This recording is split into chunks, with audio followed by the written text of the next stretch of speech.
a win for free speech. Google's parent company, Alphabet, has vowed to reinstate YouTube accounts which were permanently banned for political speech during the Biden administration. And the man we have to thank for this is US House Judiciary Chairman Jim Jordan. Jim, thank you so much for joining me. I genuinely think this story should be getting more publicity, and I'm thrilled for you. I'm genuinely thrilled for all of us that believe in free speech that you managed to get this censorship rulings, these regulations around YouTube overturned.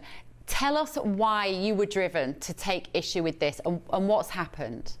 Well, we had a witness last Congress, actually a journalist from Canada, who came and testified in front of our committee, and she said something I never forgot. She said that the hallmark of Western culture is free expression, this ability to debate, to take your best shot, get your best hold, make your best argument, and settle disputes via debate with free expression and free speech.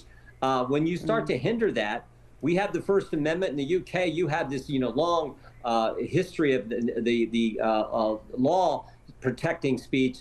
But when you start to hinder that, you get problems. So, Google came forward, and just like last August, when we had Meta come forward and say the Biden administration pressured us to censor, we did it. We're sorry, we're not going to do it anymore. We got the same thing yesterday from YouTube and Google talking about the same issue. So big win for free speech. And then I think the second thing is they're going to reinstate everyone they kicked off, which is also, I think, a real win for the First Amendment here in the United States.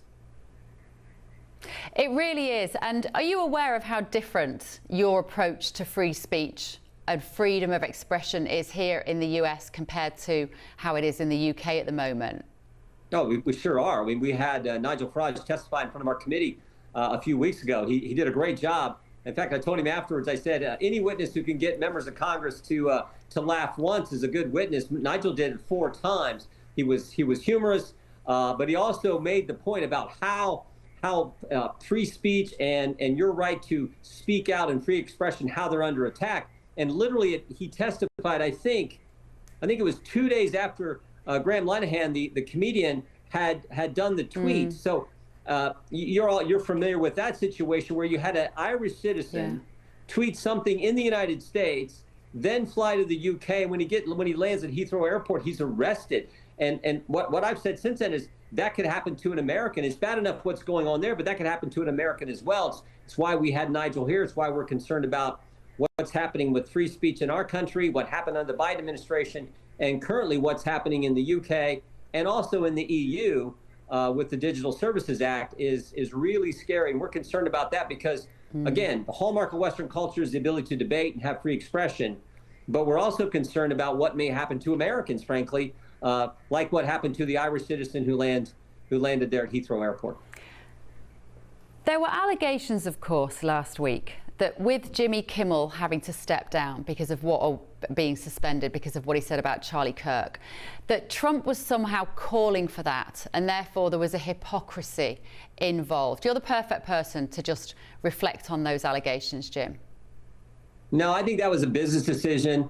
You had Sinclair and Nexstar, 2 companies who own a number of affiliates, a part of ABC affiliates in some big markets.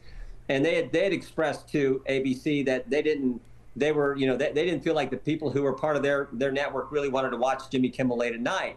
And so I think this was a business decision. There's that famous statement made by Michael Jordan, even Republicans buy tennis shoes too. And I think that you have to look at Republicans watch late night television too. And Jimmy Kimmel was just insulting half his potential audience. And frankly, I don't think he was that funny. So I think they were making a business decision.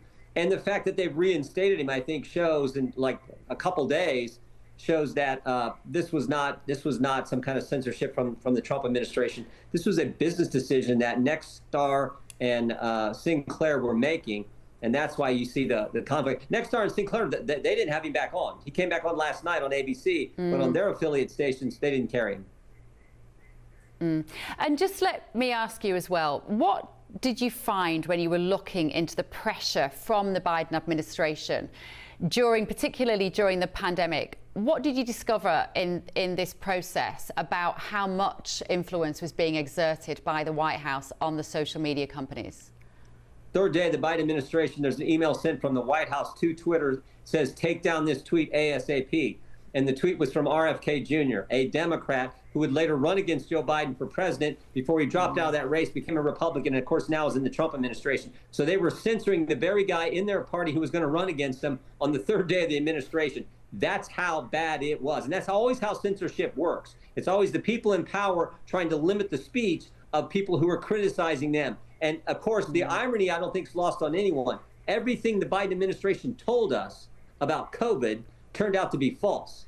They told us it didn't come from a lab. They told us it wasn't our money used at that lab in China. They said it wasn't gain of function research done at the lab. They said masks work. They said 6 feet social distance was based on science. They said the vaccinated couldn't get the virus. They said the vaccinated couldn't transmit the virus. And they said this was the first virus in history where there's no such thing as natural immunity. They were 0 for 8. But if you criticized them, you got censored. They pressured big platforms to censor them. And YouTube, part of Google, kicked you off your channel, for goodness sake. Dan Bongino was kicked off his channel. So that's how bad it was. That's why yesterday's letter and statement from Google to our committee was such a big win.